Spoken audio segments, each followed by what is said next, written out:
Lesson 7.2 is on the Jews of Greece in the resistance. So to understand the main movement, you need to know two terms. There was Elas, that's the military wing of the leftist-leaning communist resistance movement, meaning the Greek People's Liberation Army, and the general political movement was called EAM, the National Liberation Front. Okay. Between 43 and 44, essentially when the Jews are being ghettoized and organized, Jews flee from the cities. They even fled from Salonika, and they join the leftist-leaning resistance. Usually they're found in the mountainous regions, and they're fighting against the Germans. So Jews go as teenagers, also women. They volunteer to be fighters, but families also go to seek refuge, and then sometimes they volunteer for EAM, or they help with Elas. Now, there were hardly any Jews in the rightist royalist resistance movement, which was called EDES, the National Republican Greek League under Napoleon Czarist. They were thought of as anti-Semitic, not wanting the Jews. We know of 4 Jews who actually remained in EDES until the liberation. I estimate there were probably between 20 and 40 Jews who actually had joined, but left very early. Now, in the rightist dictatorship in Greece until 41, under Metaxas, did not accept Jews in its youth movement called Aeon. Metaxas, told, was friendly to the Jews, but the nationalist movement of the dictatorship was not friendly to the Jews. Now here I have some names of Jewish officers in Elas EAM and heroes. I've talked about a few of them before. Lazarus Azari was on the Central Committee. He established cooperatives in the Thessaly region.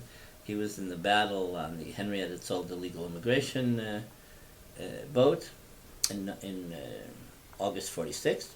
There was a communist Jewish leader, an activist and partisan captain, meaning he's the head of a unit, named Yitzchak Moshe, and his code name was Captain Kitsos. So in the partisans, no one had the real name. They all had code names. There was a young activist named Baruch Shibi. He was the head of the EAM Jewish Committee in Athens. They were the ones that encouraged Rabbi Barzilai to resist and flee. Shibi did a few things. Later, after the war, he was a leader in the Jewish community. But he hid actually in the house of someone named Nikos Louvaris, who was the Greek education minister. There was in Israel, he was known a little. His name was Into Maccabi Shimshi. In the partisans, his code name was Maccabi. He was like a runner, a liaison in Karpantos. And then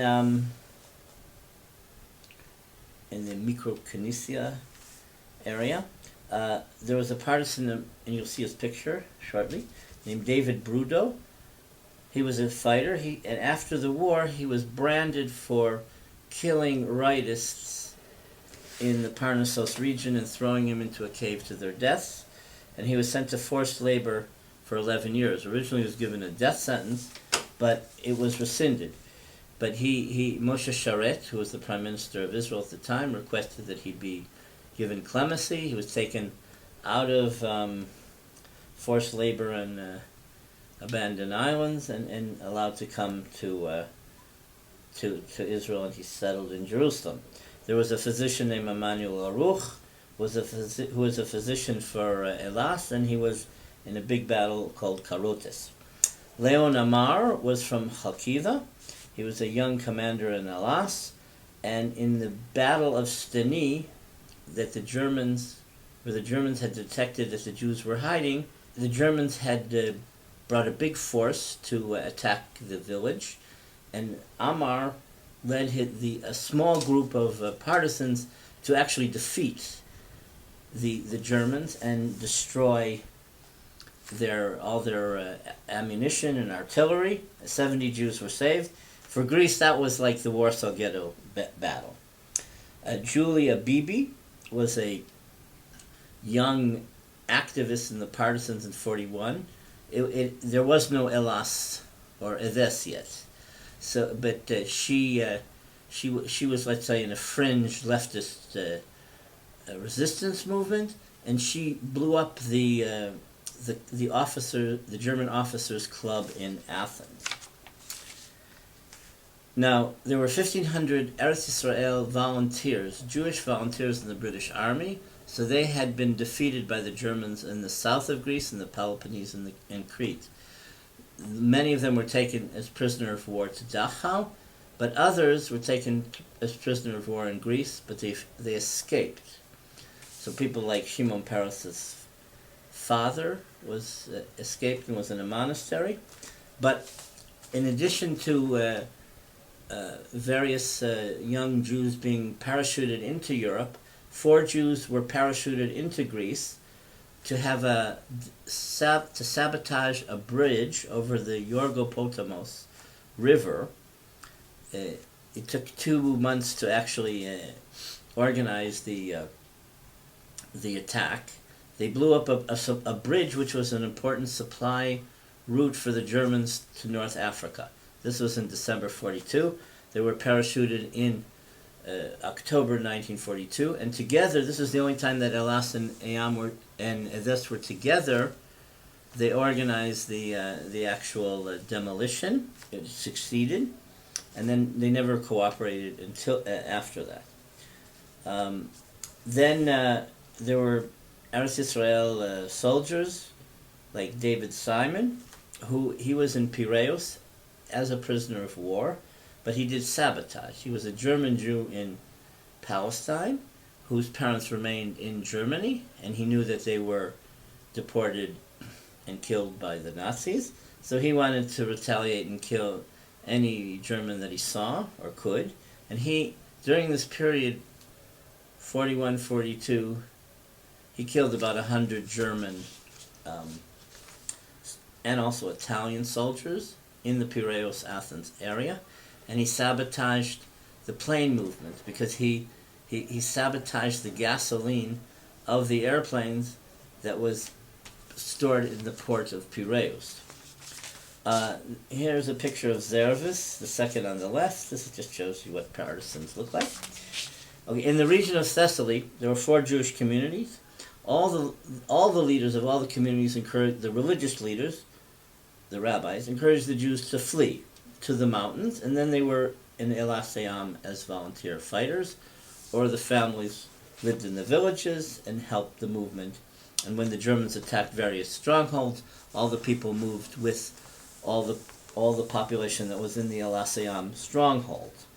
We know that there were at least 100 Jews in the partisans from these 4 different communities. And so that picture is a picture at the time of these Jews. This is a woman that I uncovered. Her name was Sarika Yoshua. Her married name became Fortis later on in Israel. So she's from the Jewish community of Chalkis. She was related to Mordechai Frazis, this war hero. She became a partisan, and then she formed a female partisan unit. She had been friendly to another woman who was a teacher and a partisan, who was Jewish, named Mimi Moskowitz. And after Mimi was ruthlessly killed by the German commander, when she was detected, then Sarika sort of got into action. So Sarika, in the Evia Peninsula, Jews crossed to get to the eastern side to wait for boats to get to Turkey. So she was also part of helping the movement of the refugees cross the island. So Elas would not let non-Jews cross the island and escape from Greece. They wanted Gentiles to stay in Greece to fight against the Germans. Jews, they would help leave because they knew that the Jews were persecuted and would be arrested and deported. So they, together with the Haganah, organized the boat movement. It wasn't simple at all. They even had to find Jews in hiding from Athens and get them to a place called Marathon then cross the straits to get to the peninsula of Evia. It was very tough. It was a rocky mountain. Okay, so even old people and babies had to at night climb to the top of the ridge and then cross maybe 9 kilometers to get to the other side of the island. So Sarika, as a partisan, she was part of the patrolling, so they didn't allow Greeks who weren't Jews to leave, and the Jews they enabled to leave, and also they would help them get to the other side of the island. They'd help them find refuge in monasteries, etc., etc. In the end, the Jews had to get to a place called Zacchaeus, on a little inlet on the eastern side of the Evia Peninsula. And this is a very mountainous region. It's very rugged terrain. It's a miracle that all this happened there. So, but she had been a captainicia. She was like a captain, just like Captain Kitsos for men, and of the model women's platoon of the 7th Elas Regiment, and her name was Captain Sarika. These are a poster for Greek Jews to join the resistance, the one on the left. On the right, this is a destroyed German plane that 2 Jews who were in the partisans detected. David Bruto is on the left, and Louis Cohn is on the right. Here's a picture that Bruto gave me, which has become popular, and I published it in various places. So these are the heroes of the Elas Eyam movement. The guy with the beard is Aris Velichiotis, who is the political head of Elas. The second from the left was Nikephoros, who established the Elas movement. And then Bruto is on the right, and Louis Cohn is on the left. And there might have been 800 to 1,500 Jews in the leftist Elas partisan movement. It doesn't really matter. We know at least 800, and it was rare that the Jews were accepted in the movement, and that's the main reason why, of the 10,000 that survived, that the ones that went to the mountains, at least 3,000 survived because of this movement and their cooperation with Israel and the Eretz Israel and the Jewish people.